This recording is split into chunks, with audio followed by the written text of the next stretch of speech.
বাঁহাতি স্পিনারের দেশ বাংলাদেশ, কথাটা এখন অনেকাংশেই অতীত। খুঁজে খুঁজেও দারুণ সম্ভাবনাময় বাঁহাতি 10 জন স্পিনার পাওয়াও কঠিন, যাদের নিয়ে বড় স্বপ্ন দেখা যায়। হাতে গোনা যেই 2-3টা নতুন মুখ আপনাকে স্বপ্ন দেখাবে, তাদের একজন সম্ভবত চট্টগ্রামের আশরাফুল হাসান রোহান।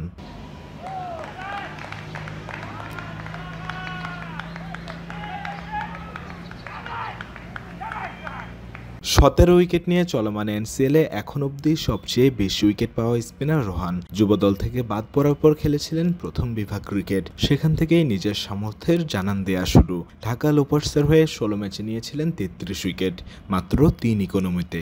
ভাবুন একবার। এরপর জাতীয় ক্রিকেট লিগ, এই তো কক্সবাজারের সবশেষ ম্যাচেই পেয়েছেন 10 উইকেট।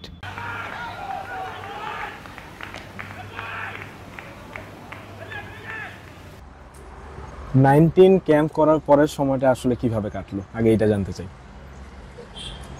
পরের সময়টা বলতে একটু কষ্ট লাগছিল যে ওয়ার্ল্ড কাপে চান্স পাই নাই, কিন্তু নিজেকে মানিয়ে নিছি যে আমার আমার আমার মানে দরকার হয়েছে কি আমার পারফর্ম, আমি যেদিকে সুযোগ পাই ওইদিকে পারফর্ম করবো। 19 পরে আমি ফার্স্ট ডিভিশন খেলার সুযোগ পাইছি, ওইখানে পারফর্ম করছি। একটু বলেন না কেমন করছিলেন? এখানে আলহামদুলিল্লাহ ভালো। আমি প্রায় 16 ম্যাচ খেলছিলাম, 33 উইকেট পাইছিলাম, 4 নম্বর পজিশনে ছিলাম। এরপরে এনসিএল এর সুযোগ পাওয়া প্রথমবার এনসিএল এর প্রথমবার যখন ডাক পেলেন, যখন আপনি জানতে পারলেন যে আপনি ম্যাচ খেলবেন, প্রথম ম্যাচের কথা বলছি, মানে তখনকার অনুভূতিটা আসলে কেমন ছিল? অনুভূতিটা বলতে আমি যখন আন্ডার 18 খেলি তখন থেকে মানে জানতে পারি যে এনসিএল ফার্স্ট ক্লাস ক্রিকেট, তো তখন থেকে স্বপ্ন দেখতেছিলাম যে আমি ফার্স্ট ক্লাস ক্রিকেট খেলবো। তো এটা যখন শুনছি যে আমি প্রথম ম্যাচ আমার ডেবিউ হবো, অনেক ভালো লাগছে। স্যার বাবা মা সবাই থেকে দোয়া চাইছি। এরপর কক্সবাজারে 1 ম্যাচে 10 উইকেট পেলেন, আপনার এখন অবধি ফার্স্ট ক্লাস ক্যারিয়ারের বেস্ট ম্যাচ। ওই ম্যাচ সম্পর্কে একটু জানতে চাই, মানে ম্যাচ শেষে যখন দেখেন যে আপনার নামের পাশে 10 উইকেট, কেমন লাগে? অবশ্যই আলহামদুলিল্লাহ ভালো। 10 উইকেট 1 ম্যাচে, এটা তো অবশ্যই আমার ফার্স্ট ক্লাস ক্রিকেটের ক্যারিয়ার সেরা ইনিংস। এরা সবসময় মনে থাকবে এই ইনিংস। এটাকে তো অবশ্যই টপকানোর ইচ্ছা আছে। হ্যাঁ অবশ্যই আমার ইচ্ছা আছে আর 10 উইকেট 1 ইনিংস নেওয়া। ইনশাআল্লাহ এটা ট্রাই করবো। ইনশাআল্লাহ। আপনার ভালো লাগাটা আরেকটু বাড়িয়ে দেই, এই চলমান এনসিএল এ এখন অবধি আমি যদি লেফট আর্ম স্পিনারদের কথা বলি, হাইয়েস্ট উইকেট আপনার।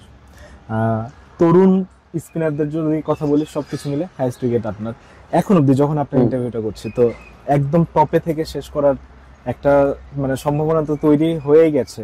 আপনি চান কিনা যে আপনি একদম সবার উপরে থেকে শেষ করেন? আসলে টপের বিষয় রয়েছে কি লাখের বিষয়। এখন আমি আমার নিজেরটা বেস্টটা দিব, যখন 7 ম্যাচ শেষ হবে তখন ইনশাআল্লাহ আল্লাহ যেটা রাখে। আপনার দলে নাইম হাসানের মতো একজন স্পিনার আছে, আপনার দলে হাসান মুরাদ ছিলেন। হাসান মুরাদ জাতীয় দলের যাওয়ার কারণে হয়তো আপনি রেগুলার আরো ভালো মতো ম্যাচ পাচ্ছেন। ইনশাআল্লাহ আপনি নেক্সট ম্যাচগুলোতে ভালো খেলবেন। নাইম হাসান আপনার দলে থাকাটা এটা আপনার জন্য কতটা মানে অনুপ্রেরণাদায়ক? তিনি কোনো মানে হেল্প তো অবশ্যই করেন। হ্যাঁ অবশ্যই হেল্প করে। আর উনি রিসেন্টলি ন্যাশনাল টিমে থেকে আসছে, উনি হেল্প করে যে কিভাবে কোন উইকেটে কোন স্পিনে বল করতে হবে, যে সাইড স্পিন করতে হবে না ওভার স্পিন করতে হবে, তারপর কোন সিচুয়েশনে কিভাবে বল করতে হবে, সামনে না পিছে, ওইগুলা হেল্প করতেছে নাইম। তারপর মুরাদ ভাইও আপনার অনেক হেল্প করছে, যখন 3 নম্বর ম্যাচে আসছিল যে বলে দিছিল যাওয়ার আগে যে এই উইকেটে এইভাবে বল করবা, সামনে বল করবা, পিছে বল করবা, অনেক হেল্প করছে। এবার আপনার কাছে জানতে চাই, আপনার বোলিং এর সবচেয়ে স্ট্রং জায়গা কোনটা?